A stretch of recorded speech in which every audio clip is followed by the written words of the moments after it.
अब महाराज दशरथ का जीवन केवल 6 दिन बचा हुआ है। 6 ही विश्राम है जब राम जी बन जा रहे हैं और फिर महाराज श्री दशरथ की मृत्यु हो जाती है। तो जिसके जिंदगी के मात्र 6 दिन ही बचे हैं वह इन लोगों को बुला कैसे पाता है? इसका रहस्य उद्घाटन कौन कर रहा है? महर्षि वाल्मीकि कर रहे हैं। जब महाराज श्री दशरथ ने बुलाया राम जी को और बुला करके कहा, राघव मैं समझ सकता हूं तुम सोच रहे होगे कितनी जल्दीबाजी क्या है। तो राघव सुनो, पहली बात तो यह है न किंचिन मम कर्तव्यम तवान यत्राभिषेचनात् अतस्त्वाम युवराजानाम अभिषेक्षामि पुत्र का। तुम्हें राजा बनाने के अतिरिक्त मेरा कोई भी कर्तव्य शेष नहीं है। मैं सभी कर्तव्य कर चुका हूं, मैं हर ऋण से मुक्त हो चुका हूं। और एक बात कहूं, जीवन में हम सभी कर्तव्य तो करते हैं लेकिन असली कर्तव्य नहीं करते। असली कर्तव्य क्या है? भगवान को समर्पित होना, यही तो असली कर्तव्य है। इसको इस आध्यात्मिक पक्ष से देखना। अपनी संपत्ति राम को सौंपने का मतलब यही है कि हम राम को समर्पित हो जाएं, यही है ना। और हम क्या करते हैं, जीवन बीत जाता है लेकिन एक बार भी भजन नहीं करते। करते हैं? समय मिलता है क्या? नहीं करते। तो महाराज श्री दशरथ यही बता रहे हैं कि सारे कर्तव्य हमने कर लिए। अच्छा, ये अच्छी बात है, आप गृहस्थ जीवन में हैं और आपने जिसके साथ विवाह किया है उसको एक अच्छा जीवन देना भी आपका कर्तव्य है। फिर बाल बच्चे पैदा हो गए तो उनकी शिक्षा दीक्षा भी, यह भी कर्तव्य है। उनका विवाह भी कर देना कर्तव्य है, लेकिन कब तक? अरे अब विवाह आदि कर दिए बाल बच्चों का, उसके बाद तो निश्चिंत होकर भजन करो, राम को समर्पित हो जाओ। तो महाराज दशरथ कहते हैं न, मैं भी सभी कर्तव्यों से ऋण हो चुका हूं। न किंचिन मम कर्तव्यम तवान यत्राभिषेचना। आपके अभिषेक को छोड़कर अब मेरे जीवन का कोई कर्तव्य शेष नहीं है। आप लोगों ने भी कभी सोचा है कि आपके जीवन में भी कोई कर्तव्य शेष है ना? हालांकि भगवत भजन तो किसी उम्र से किया जा सकता है, लेकिन यह विशेष जो उम्र है यह भजन के लिए ही है। और उम्र में तो भगवत भजन के साथ और कर्तव्य करिए, लेकिन इस उम्र में केवल और केवल भजन ही करिए, है ना। हालांकि हर उम्र में भजन करिए। मैं एक जगह गया था दिल्ली में कथा करने, तो सब बूढ़े कथा सुनने आते थे, जितने बूढ़े थे सब कथा। हमारे साथ एक गायक थे, तो कहते कि महाराज जी पहले पार्क में बैठते थे, अब सब कथा में आकर बैठ रहे हैं। तो शाम को ये सब भेज दिए जाते हैं घर से कि जाओ भाई अब आप लोग। अच्छा, तो वहां सब बूढ़े आए और एक बार अवसर मिला एक जेल में कथा कहने का। तो वहां गए तो जितने कथा सुनने आ रहे थे सब जवान आ रहे थे। आप समझ गए? जो बात मेरे मन में आई वही आपके मन में भी आ रही होगी। मैं यही सोच रहा था, यदि ये जवान कथा में आए होते तो आज इनको जेल में आना नहीं पड़ता। समस्या यही है, कभी कभी हम यही मानकर चलते हैं कि तो बूढ़ों की चीज है। आजकल लोग कहते हैं, आजकल बच्चे भी कहते हैं ये तो बूढ़ों की चीज है। बूढ़े जाएंगे सुनने, और बूढ़े जो हो गए हैं उनकी क्या स्थिति है? अब उनके जीवन का एकमात्र उद्देश्य है वह भजन करें। भजन में भगवत स्मरण भी है, भगवान नाम संकीर्तन भी है, भगवत कथा श्रवण भी है, सब भजन है। भगवान की सेवा ही लक्ष्य हो जाए, वाणी से सेवा, कान से कथा सुनना, ये सब भजन है। नहीं तो जीवन तो धीरे धीरे बीत ही रहा है ना। आप लोग भी गाते होंगे, आइए फिर से एक बार गा लें बड़े भाव से सब लोग।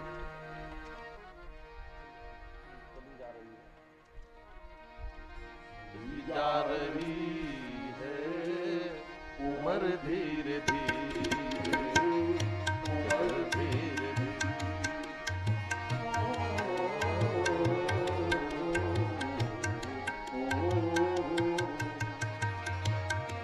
जा रही है उम्र धीरे धीरे चली जा रही है।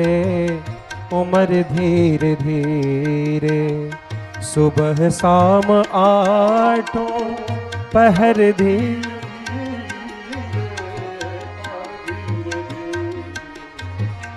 सुबह जा रही है।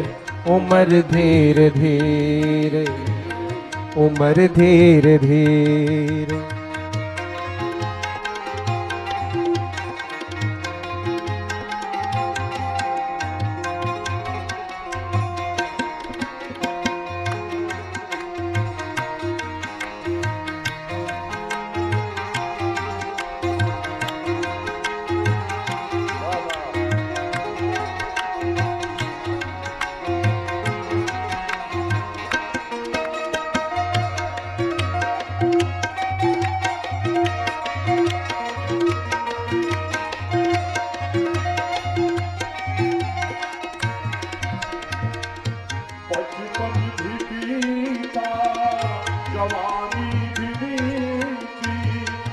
बचपन भी बीता, जवानी भी बीती, बुढ़ापे का हो असर धीरे धीरे, बुढ़ापे का होगा असर धीरे धीरे, असर धीरे जा रही है उम्र धीरे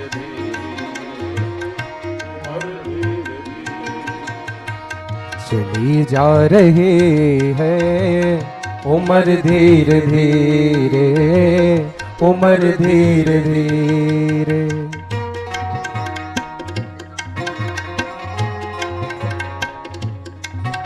अगर चाहते हो कल्याण अपना, अगर चाहते हो कल्याण अपना, अगर चाहते हो कल्याण अपना, अगर चाहते हो कल्याण अपना, भजो राम आठो पहर धीरे धीरे, भजो राम आठो पहर धीरे धीरे। सुबह शाम और दो पहर धीरे धीरे, सुबह शाम और दो पहर धीरे धीरे। चली जा रही है उम्र धीरे धीरे, चली जा रही है उम्र धीरे धीरे, चली जा रही है उम्र धीरे धीरे, चली जा रही है उम्र धीरे धीरे। न किंचन मम कर्तव्यम तवान यत्राभिषेचनात्, अतस्त्वाम युवराजानाम अभिषेक्ष्यामि पुत्रक। इसलिए राघव, तुम्हें राजा बनाने के अतिरिक्त मेरे जीवन का कोई कर्तव्य शेष नहीं है, इसलिए मैं तुम्हें राजा बनाना चाहता हूं। यह पहला कारण है। दूसरा कारण है अद्यः प्रकृतयः सर्वाः त्वाम इच्छन्ति नराधिपम। मेरी जितनी प्रकृति है, हर राजा की 8 प्रकृति होती है।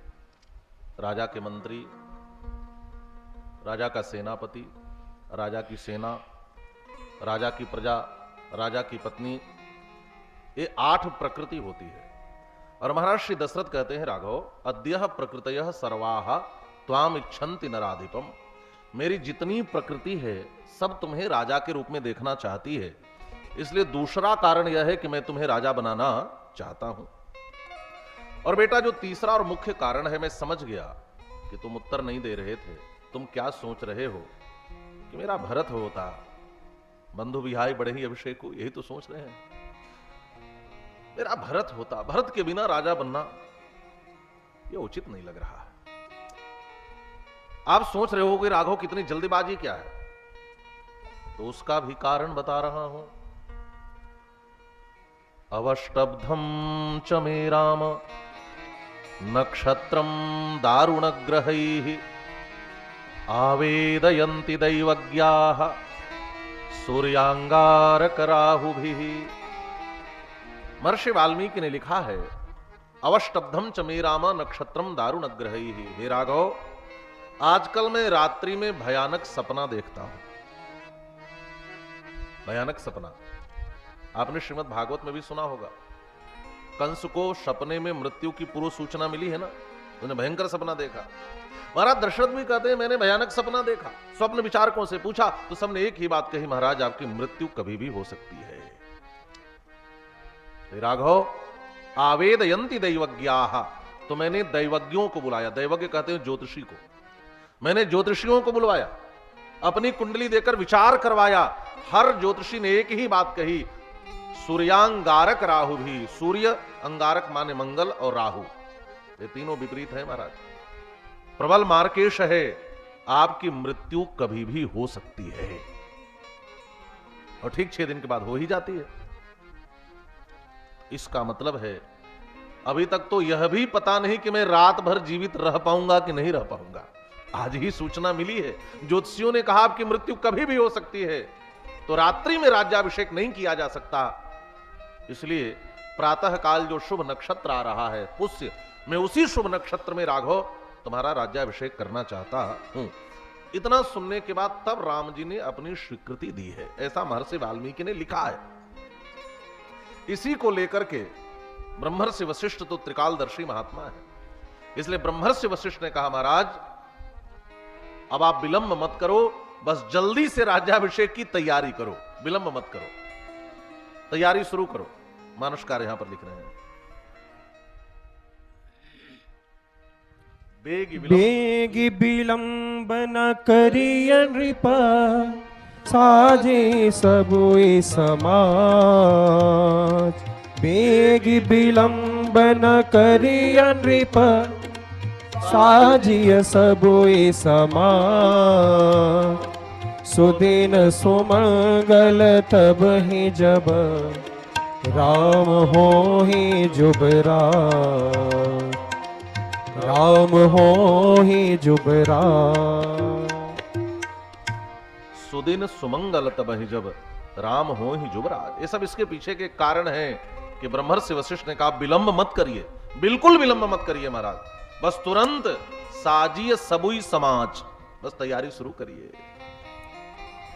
गुरुदेव वशिष्ठ ने राम जी को बताया है क्या क्या करना है। राम जी श्री सीता जी के पास आए और कहते हैं, हे सीते, आज की रात्रि में तुम्हें मेरे साथ उपवास करना होगा। सीतया पिब वस्तव्या रजनीयम मया सह। लक्ष्मण को हृदय से लगाकर कहा, भाई मैं तो नाम का राजा रहूंगा, असली राजा तो तुम ही रहोगे। सबको आदर दे रहे हैं। महाराज यह सूचना केवड़े की खुशबू की तरह पूरी अयोध्या में फैल गई, राम जी राजा बनेंगे। तैयारियां शुरू हो गई, पूरी अयोध्या सजने धजने लगी। गुलाब जल, इत्र जल, केवड़े जल का सुगंधित द्रव्य का छिड़काव शुरू हो गया। गलियों में, वीथियों में, रथ्याओं पर, राजमार्गों पर बंधन द्वार सजाए जाने लगे, तोरण द्वार बनाए जाने लगे, यहां तक कि ध्वज पताकाएं सजाई जाने लगी, दीवालों पर चित्रकारियां बनाई जाने लगी, घर के सामने लोगों ने रंगोलियां सजाई।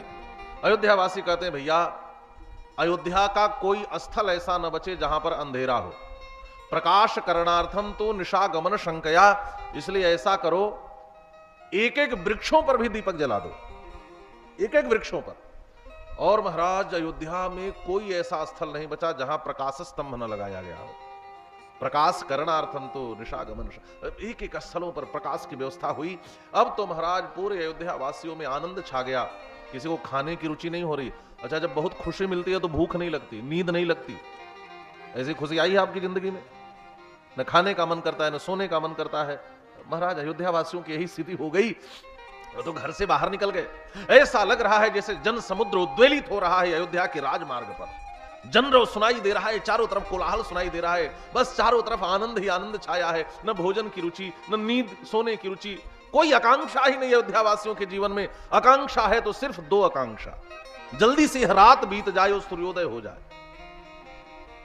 पहली आकांक्षा, रात जल्दी बीते। अच्छा, जब किसी अच्छी चीज की प्रतीक्षा होती है ना तो एक एक पल भारी लगने लगता है जल्दी खत्म हो, जल्दी खत्म हो। अब अयोध्या वासियों को लग रहा है रात बहुत बड़ी लग रही है, जल्दी से रात बीत जाए। रामाभिषेकम आकांक्षन आकांक्षन उदयन रवि, जल्दी से रवि माने सूर्य उदित हो जाए और हम अपने आंखों से राम को राजा बनते देखें।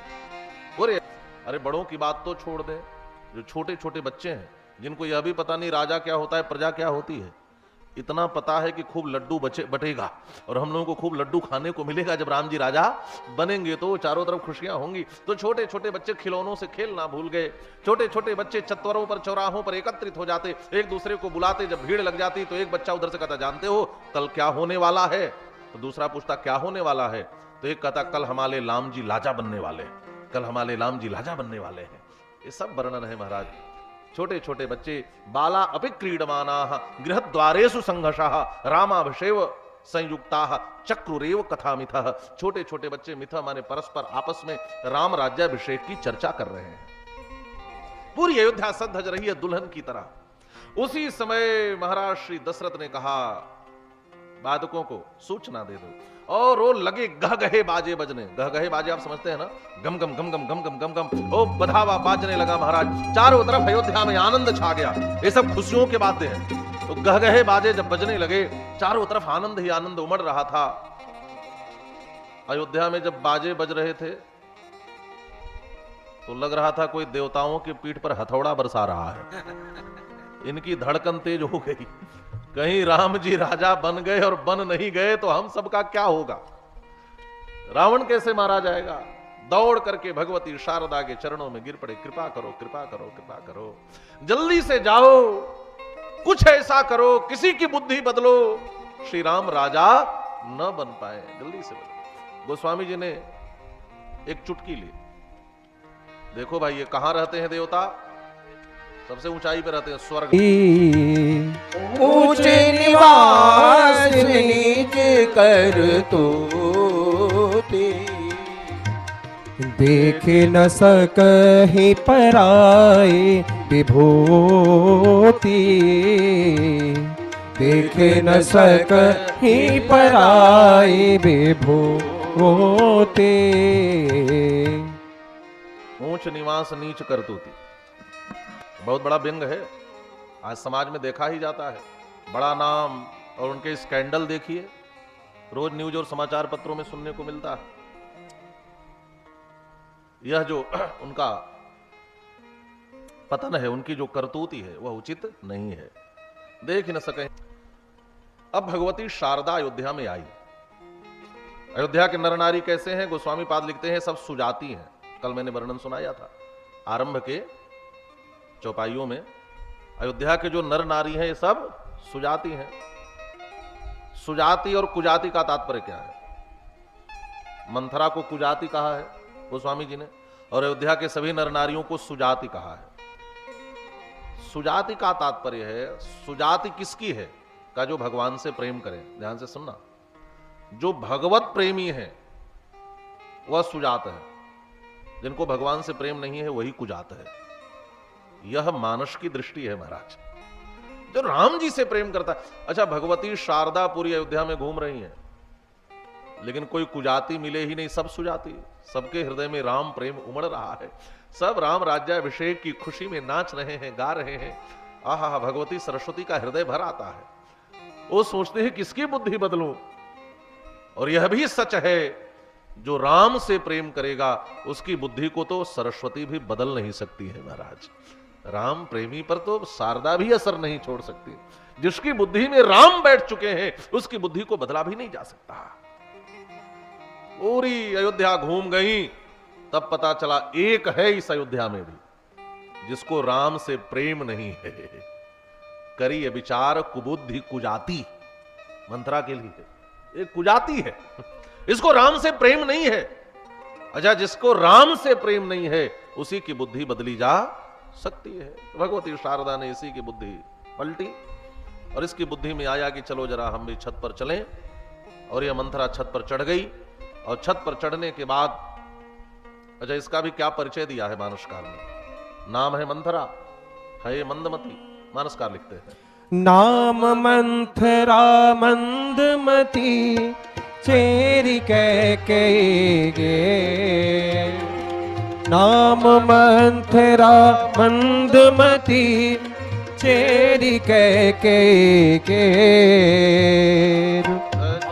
पिटारे क्या करे, गए गिरामती फेर, गए गिरामती फेर। नाम है मंथरा, नाम मंथरा। मंथरा किसे कहते हैं, जो अपनी कूटनैतिक चालों को मंथर गति से, माने धीरे धीरे चले, उसी को कहते हैं मंथरा। मंथरा घबराती नहीं है, अपनी कूटनैतिक चालों को धीरे धीरे चलती है। मंथर माने होता है धीरे, धीमा। लोग कहते हैं ना उसकी चाल बड़ी मंथर गति की है, माने धीमी चाल है, तो नाम ही है इसका मंथरा। और वो स्वामी जी कहते हैं मंदमती, संज्ञादि मंदमती। मंदमती क्यों कहा, ये विचारणीय है। मंदमती किसे कहते हैं, आप सोचते होंगे जिसकी बुद्धि थोड़ी कमजोर हो, है ना। यही पहला अर्थ तो यही समझ में आता है कि जिसकी बुद्धि कमजोर हो। अच्छा, विचार करके देखो, क्या मंथरा की बुद्धि कमजोर है? इतनी तीक्ष्ण और तेज बुद्धि है महाराज, इतनी तीक्ष्ण और तेज बुद्धि है जो चक्रवर्ती सम्राट के बनाए गए प्लान को डिसमिस करा दिया। आप समझ गए?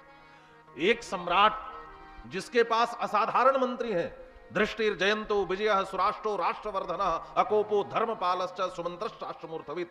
दृष्टि, जयंत, विजय, सुराष्ट्र, राष्ट्रवर्धन, है ना, सुमंत्र जैसे मंत्री जिसके पास हो, वशिष्ठो वामदेवश्च मंत्रिणश्च तथा परे, वशिष्ठ और वामदेव जैसे महामंत्री और राजपुरोहित हो, और इतना बड़ा राजनीति कुशल राजा हो, एक रात में बनी बनाई सारी व्यवस्था को किसी ने ध्वस्त कर दिया, तुरंत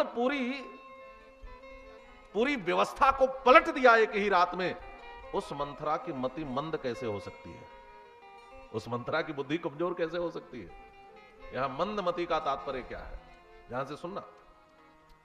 का मंदमति का तात्पर्य है जिसकी बुद्धि भगवान में नहीं लगती, वही मंदमति है। बात समझ में आ रही है? आप बहुत बड़े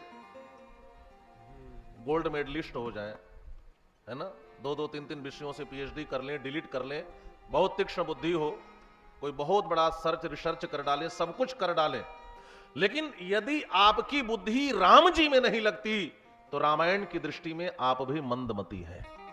बस इतना ही समझना है, मंदमति। और आजकल लोगों की तो यही है, बहुत तेज बुद्धि है महाराज, सब कुछ कर लेते हैं, बढ़िया गाड़ी चलाते हैं, बढ़िया फैक्ट्री चलाते हैं, बढ़िया होटल चला लेते हैं, बढ़िया मैंने सब चला लेते हैं, सब कुछ कर लेते हैं, सब चीज में बुद्धि चलती है, लेकिन राम जी की भक्ति में बुद्धि नहीं लगती, तो रामचरितमानस की दृष्टि में ऐसा व्यक्ति ही मंदमति है। मंदमति। नहीं तो मंदमति का अर्थ यह मत समझना कि जिसकी मति मंद हो, नहीं, जिसकी मति माने बुद्धि में राम न हो वही मंदमति है। और इस मंदमति को देखा कि राम सबकी बुद्धि में है, एक ही ऐसी है जिसकी बुद्धि में राम नहीं है, तो नाम मंथरा मंदमति दासी के कई केर अजश पिटारी ताही करी गई गिरामती। फिर इस मंदमति की मति को फेर दिया, चढ़ गई ऊपर, सजती धजती अयोध्या को देखा, और क्या देखा, राम जी की मैया छत पर खड़े होकर के खूब धन लुटा रही हैं। मां कौशल्या की दासी को पुकार करके इस कुब्जा ने कहा, क्यों री, क्या बात है? राम माता धन किन्नु जनेभ्य संप्रयच्छति। आज क्या बात है कि राम जी की मैया, बैठ जाओ बेटा, राम जी की मैया इतना धन क्यों लुटा रही है, बात क्या है? मैया कौशल्या की दासी ने कहा, कुबड़ी तुझे नहीं पता है, स्वपुष्येण जित क्रोधम यौवराज्य न चानगम। महारानी कौशल्या के पुत्र श्री राम को महाराज कल प्रातः काल के पुष्य नक्षत्र में राजा जो बनाने वाले हैं, इतना सुनना था कि सुनते ही इसके हृदय में दाह उत्पन्न हुआ, है ना, हृदय में दाह उत्पन्न हुआ। दाह माने उर्दाहु का मतलब जलन पैदा हो गई, जलन, हृदय जलने लगा। क्यों जलने लगा? राम जी राजा बनेंगे, अब तो राम राजा हो जाएंगे, यह सुनकर के जलन पैदा हो गई। एक बात कहूं, इसी अयोध्या में सबसे बड़े संत हैं और इसी अयोध्या में सबसे बड़ी असंत भी है। सबसे बड़े संत हैं श्री भरत। सुनो भरत तुम सब विधि साधु। साधु कौन है? साधनोति परम कार्यम इति साधु, जो दूसरे के कार्य को सिद्ध करे वह साधु, जो परोपकार में लगा रहे वह संत, है ना। दूसरे की उन्नति देखकर जो प्रसन्न हो जाए वह संत, और दूसरे की उन्नति देखकर हृदय में जलन पैदा होने लगे तो समझिए असंत। किसी की खुशी बर्दाश्त न हो तो समझिए आपके भीतर मंथरा आ गई। अरे मंथरा गई कहीं थोड़ी है, कहीं गई है? आपने सुना रावण की मृत्यु हुई, आपने सुना महाराज दशरथ की मृत्यु हुई, लेकिन आपने कहीं ये पढ़ा सुना कि मंथरा की मृत्यु हुई? नहीं लिखने का मतलब जीवित थोड़ी होगी, लेकिन मतलब यह है प्रतीकात्मक दृष्टि से मंथरा आज भी जिंदा है। कहां है मंथरा? का जब किसी की उन्नति सुनकर हृदय में जलन होने लगे तो समझिए मंथरा आपके भीतर घूम रही है। यही मंथरा है, यही मंथरा, यही मंथरा। और महाराज वहां से उतरी, सीढ़ियों पर लुढ़क गई, कई जगह चोट लगी। आप कहेंगे ये तो नहीं लिखा है। अच्छा लिखा ना हो फिर भी मन तो यही कहता है इसको चोट लगी, क्योंकि चोट देख करके ही तो मां कैकेयी ने पूछा, दीन लखन सिख असमन मोरे, लगता है फिर लखन भैया ने शिक्षा दी, माने पिटाई कुटाई की। तो अभी तो लखन भैया मिले नहीं थे, इसको चोट कहां से लगी? तो मन यह कहता है कि कहीं ना कहीं ये सीढ़ियों पर गिरी जरूर होगी। हाय हाय करते हुए उतर रही थी, हाय हाय हाय हाय, कौशल्या का बेटा राजा बनेगा, कैकेयी का बेटा राजा नहीं बनेगा, कौशल्या का बेटा राजा बनेगा, कैकेयी का बेटा चली। अच्छा, एक बात और है, मंथरा का स्वरूप क्या है? मंथरा का स्वरूप है आगे की ओर झुकी हुई है, कमर टेढ़ी है, झुकी हुई है और पीठ पर कुबड़ है। अच्छा, जो लोग आगे की ओर झुक जाते हैं उनकी दृष्टि सामने नहीं होती, पैर की ओर होती है। पैर को ही पद कहा जाता है, कहा जाता है। इसका मतलब जिसकी दृष्टि हमेशा पद की ओर हो वही मंथरा है, और अयोध्या के राजपद की ओर इसकी हमेशा दृष्टि थी, यही तो मंथरा है। और दूसरी बात, मंथरा कौन का जो मुंह पर प्रशंसा करे, पीठ पीछे बुराई करे। मुंह पर तो अच्छी, सामने से देखने में अच्छी थी, लेकिन इसका कुबड़ पीछे था। तो समाज में बहुत से लोग हैं जो पीठ पीछे बुराई करते हैं, समझ लेना यही मंथरा। और ये मंथराएं हर जगह होती हैं कि नहीं होती? पीछे कुबड़ हो। तो यह आई महारानी कैकेयी के पास। महर्षि वाल्मीकि ने तो लिखा है कि वो तो लेटी हुई थी और आकर कहते उत्तिष्ठ मूढ़े किम से भयम त्वाम अभिवर्ष से, अरे मूर्खे उठ, अरे मूढ़े उठ, अरे कर्तव्या कर्तव्य विवेक शून्य उठ। तो इससे लगता है कि कितनी मुंह लगी दासी है। एक रानी को कोई मूर्ख कह सकता है, मूढ़ कह सकता है, लेकिन यह मूर्ख आदि संबोधन कर रही है। इससे लगता है कि महारानी कैकेयी की बड़ी मुंह लगी दासी है, बड़ी मुंह लगी दासी है। बोलिए श्री राघवेंद्र सरकार की जय, श्री हनुमान जी महाराज की जय। आई महाराज, और मानसकार तो लिखते हैं आ करके चुप हो गई, चुप हो गई। अजय मंथरा कभी चुप नहीं होती थी, बोलती रहती थी, एकदम चुप। महारानी कैकेयी ने पूछा हुआ क्या? अरे कुछ तो बोल, क्या हुआ? एक कभी ऐसे मुंह बनाकर आती नहीं थी महाराज। पहले तो हंसकर कहा, दीन लखन सिख असमन मोरे। लगता है फिर मेरे लखन लाल ने कुछ प्रसाद दिया। और होता यही है, होता यही था कि हर कोई राम जी से प्रेम करता था इस अयोध्या में, लेकिन यह राम जी का विरोध करते हुए घूमती थी।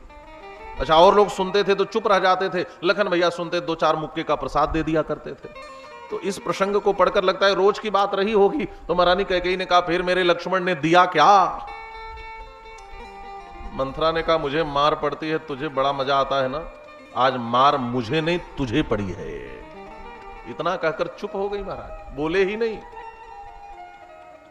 अरब गोस्वामी जी ने तो एक शब्द ऐसा लिखा है कि, है ना, आज के संदर्भ में कहा जाए तो लोग बुरा मान लेते हैं। नारी चरित करी धारई आंसू। तो यह सब भी नारी चरित्र है महाराज। झूठ मूठ का आंसू बहा लेना ये सबके बस की बात नहीं है। इसकी स्पेशलिस्ट तो स्त्रियां होती हैं, यही तात्पर्य है। आप चाहें भी झूठ मूठ का बहाना तो नहीं बहा पाएंगे, इसकी ट्रेनिंग लेनी पड़ेगी। आजकल तो आंसू बहाने की भी ट्रेनिंग लेनी पड़ती है। एक जगह हम लोग शहर में एक जगह रुके थे, तो वहां बगल में एक सेंटर था।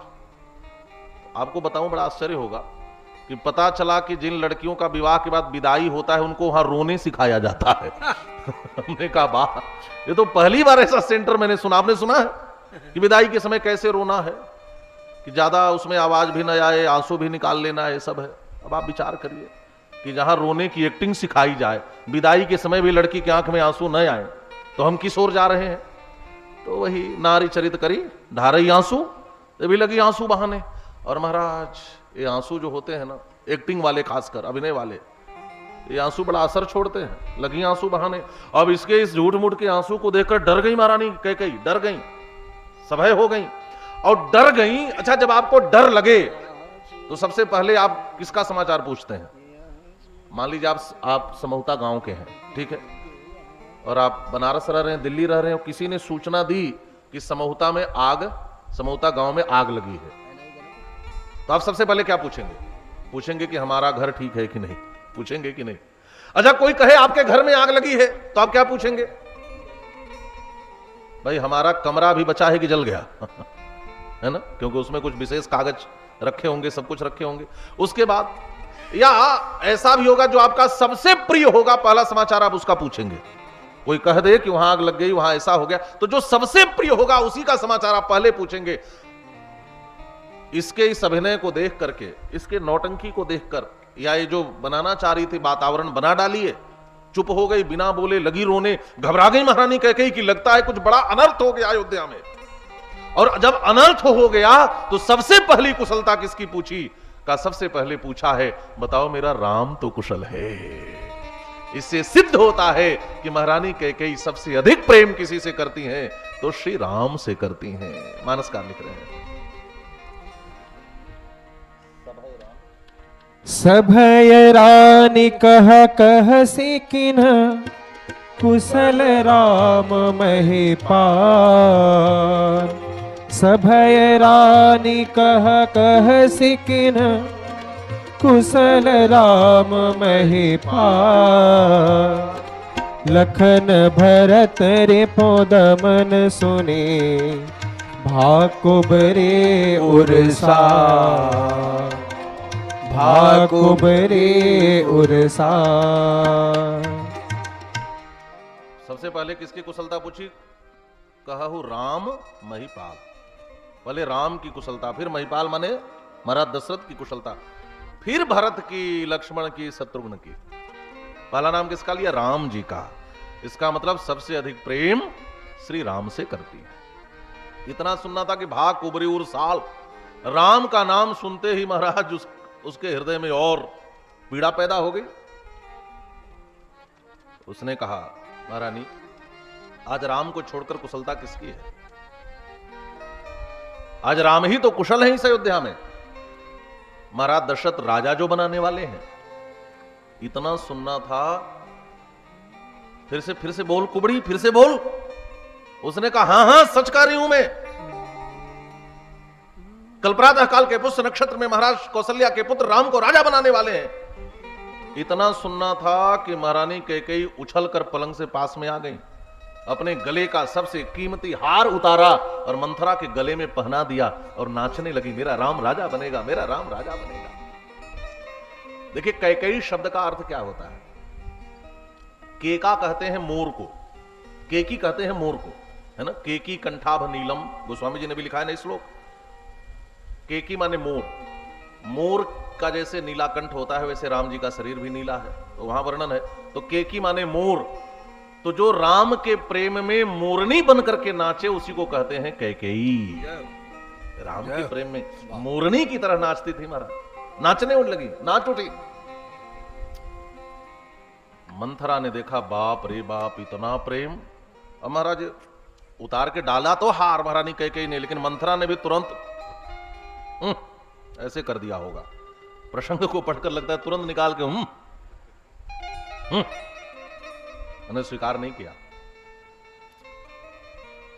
मंथरा ने कहा, महारानी अब मैं कुछ कहूंगी ना तो आप मुझे घर फोड़ी ही कहोगी। अच्छा देखिए, मंथरा की हार हो गई कि नहीं? हार हो गई कि नहीं? मंथरा सोच कर आई थी, बुद्धि बदलूंगी, ये करूंगी, वो करूंगी, अब मैं सूचना दूंगी, मुंह बना कर दूंगी। वातावरण बनाया, मुंह लटकाया, आंसू बहाकर दिखाई, जैसे कितना बड़ा अनर्थ हो गया। अरे राम जी राजा बनने वाले हैं तो ये अनर्थ है, लेकिन इसने तो अनर्थ के रूप में ही प्रस्तुत किया। और जब महारानी कैकेयी राम राज्याभिषेक का समाचार पाकर नाच उठी, अभी तो यहां तक कह दी कि अरे मंथरा तो हमेशा झूठ बोलती है, राम तिलक जो सांचे काली, यदि तुम्हारी बात सच है तो तू जो मांगेगी मैं दे दूंगी, मैं पूरा खजाना खोलकर तेरे ऊपर लुटा दूंगी। इतना प्रेम। तो इसका मतलब राम राज्याभिषेक का समर्थन तो कैकेयी ने कर दिया। हार तो मंथरा की हो गई, लेकिन मंथरा कौन? का जो हार कर भी ना हार माने वही तो मंथरा है। जो हार कर भी हार ना माने, ये मंथरा हार मानने वाली नहीं है। मंथरा हार मानने वाली नहीं है। घर फोड़ी तो कहोगी महारानी, लेकिन मैं पूछूंगी, जरूर पूछूंगी। एक बात यह बताओ कि दुनिया की हर मां अपने बेटे की उन्नति सुनकर खुश होती है, आप कैसी मां हो जो अपने सौत के बेटे की उन्नति सुनकर खुश हो रही हो? महारानी कैकेयी ने कहा, री कुबड़ी, आज के बाद ऐसा बोली ना तो तेरा जीव निकलवा लूंगी। तू घर फोड़ने का काम कर रही है, तो राम और भरत में अंतर करती है। तो सुन, हां मैं राम से बहुत प्रेम करती हूं। क्यों? क्योंकि राम भी मुझसे बहुत प्रेम करता है। मंथरा ने पूछा, तुम्हें कैसे पता? महारानी कैकेयी ने कहा, मैंने राम के प्रेम की परीक्षा लेकर देखी है। प्रेम की परीक्षा लेकर देखी। किसी के प्रेम की परीक्षा कैसे ली जाती है? बच्चों की प्रेम की परीक्षा कैसे होती है? सत्योपाख्यान में एक कथा मिलती है कि महाराज श्री दशरथ को कोई एक सुस्वादु मोदक दिया, लड्डू दिया, और उन्होंने अपने प्रिय पुत्र राम को वह मोदक, वह लड्डू दे दिया, और श्री राम लला उसको लेकर के आ रहे थे। तीनों माताएं खड़ी हो गई। बालकों के प्रेम की परीक्षा ऐसे ही तो ली जाती है। चार लोग खड़े हो जाओ और कोई बालक खड़ा हो, कहो लाला मेरी गोद में आओ, और जिसकी गोद में दौड़ के चढ़ जाए समझ लेना उससे ज्यादा प्रेम करता है। यही तो परीक्षा होती है प्रेम की। तो तीनों माताएं खड़ी हो गई। महारानी कौशल्या ने कहा, राघव बेटा यह लड्डू मुझे दे दो। कैकेयी ने कहा, मंथरा श्री राम ने वह लड्डू कौशल्या को नहीं दिया। सुमित्रा ने कहा, श्री राम यह मोदक मुझे दे दो। श्री राम ने सुमित्रा को नहीं दिया, लेकिन मैंने कहा बेटा यह लड्डू मुझे दे दो। तो राम दौड़ करके आया, मेरे हाथ पर वह लड्डू रख दिया। मैंने अपने राम के प्रेम की परीक्षा लेकर देखी है मंथरा। मैं विधाता से प्रार्थना करती हूं, यदि अगला जन्म मुझे स्त्री के घर में मिले तो इस बार मेरे कोख से मेरा राम जन्म ले और मुझे सीता की तरह पुत्र वधू प्राप्त हो। मानस का लिख रहे हैं, मोह पर करहि स्नेह बिसेखी, मोह पर कर स्नेह बिसेखी, मैं कर प्रीति परीक्षा देखे, मैं करी प्रीति परीक्षा दे। जो विधि जन्म दे कर छो, जो विधि जन्म दे कर छो, हो राम सिया पूत पतो, हो राम सिय भूत पतो, मोह पर करहि स्नेह बिसेखे, मोह पर करहि स्नेह बिसेखे। महारानी कैकेयी ने दो बातें कही। मोह पर करहि स्नेह विषेखी, मैं करी प्रीति परीक्षा देखी, और जो विधि जन्म देई करी छोहू, हो ही राम सिय पूत पतो हो। हे विधि, हे ब्रह्मा, यदि अगला जन्म स्त्री का मिले तो मेरे कोख से राम जन्म ले और पतोहू के रूप में मुझे सीता ही मिले। मंथरा हार नहीं मानी। ध्यान से सुनना। मंथरा ने जब इन दो बातों को मंथरा ने सुना तो मंथरा ने महारानी कैकेयी के दो दुर्बलताओं को पकड़ लिया, दो कमियों को पकड़ लिया, इनके जीवन के दो ऋणात्मक पक्ष को पकड़ लिया, दो माइनस पॉइंट पकड़ लिया। ये दो दुर्बलता क्या पकड़ ली? कहा कि महारानी कैकेयी कह रही है कि मैंने राम के प्रेम की परीक्षा ली है। परीक्षा उसकी ली जाती है जिसकी योग्यता पर संदेह रहा हो। राम के प्रेम पर संदेह रहा होगा तभी महारानी कैकेयी ने राम के प्रेम की परीक्षा ली। कोई जरूरी नहीं हर विद्यार्थी हर परीक्षा में पास ही हो जाए। यदि कैकेयी की परीक्षा में श्री राम पास हो गए हैं तो मैं राम को फेल करके दिखा दूंगी। और दूसरी कमजोरी क्या पकड़ी? का अभी भी महारानी कैकेयी के मन में एक अधूरापन है। क्या अधूरापन है? महारानी कैकेयी सोचती हैं काश राम मेरे कोख से जन्म लिया होता। इसका मतलब दूसरी कमजोरी महारानी कैकेयी की यह है, अपने कोख के प्रति महारानी कैकेयी की ममता ज्यादा है। ममता ज्यादा है, तभी तो कह रही है राम मेरे कोख से जन्म लेता। इसका मतलब इन दोनों दुर्बलताओं को पकड़कर मुझे बात रखनी चाहिए। मंथरा ने महारानी कैकेयी की दोनों मान्यताओं का खंडन किया। जो कहा मोह पर करहि स्नेह विषेखी, मैं करी प्रीत परीक्षा देखी, तो महारानी कैकेयी से मंथरा ने कहा, महारानी आप कहती हो मैंने राम के प्रेम की परीक्षा लेकर देखी है, तो सुनो, संसार में सबसे बड़ा प्रेम प्रसिद्ध है सूर्य और कमल का। सूर्य कमल से बहुत प्रेम करता है। जब सूर्योदय होता है तो सूर्य कमल को विकसित कर देता है, खिला देता है, प्रफुल्लित कर देता है। सूर्य कमल से इतना प्रेम करता है और कमल भी सूर्य से प्रेम करता है। जब सूर्य अस्त हो जाता है तो कमल भी खिला नहीं रहता, कमल भी अपने आप को बंद कर लेता है। कितना सुंदर प्रेम है। सूर्य कमल को खिलाता है, सूर्य कमल से प्रेम करता है, और सूर्य अस्त होने के बाद कमल भी अपने को बंद कर लेता है, कमल सूर्य से प्रेम करता है। लेकिन जानती हो प्रेम का सिलसिला कब तक चलता है? जब तक कमल की नाल किसी सरोवर के जल में होती है। यदि सरोवर का जल सूख जाए तो जो सूर्य रोज कमल को खिलाता था वही सूर्य कमल को जला करके राख कर देता है। राम रूपी सूर्य का प्रेम भी कैकेयी रूपी कमल से तभी तक है जब तक राजसत्ता के सरोवर तक कैकेयी की पहुंच है। जिस दिन राजसत्ता का सरोवर राम के हाथों में आ गया उसी दिन राम रूपी सूर्य कैकेयी रूपी कमल को भी जला करके खाक कर देगा। मंथरा ने महारानी कैकेयी की पहली मान्यता पर प्रहार किया।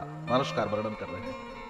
भानु कमल कुल पोष निहारा, भानु कमल कुल पोष निहारा, भानु कमल कुल पोष, भानु कमल कुल पोष निहारा,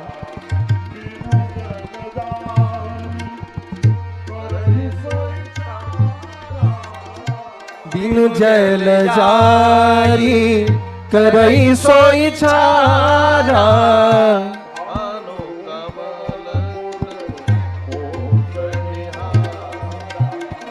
भानु कमल कुल भानु कमल कुल पोषणिहारा। जो भानु सूर्य कमल कुल का पोषण करने वाला है, बिनु जल जारी करई सोई सारा, वही सूर्य कमल को भी जलाकर राख कर देता है। तो इसका तात्पर्य है राम का प्रेम दिखावे का प्रेम है, स्वार्थ का प्रेम है।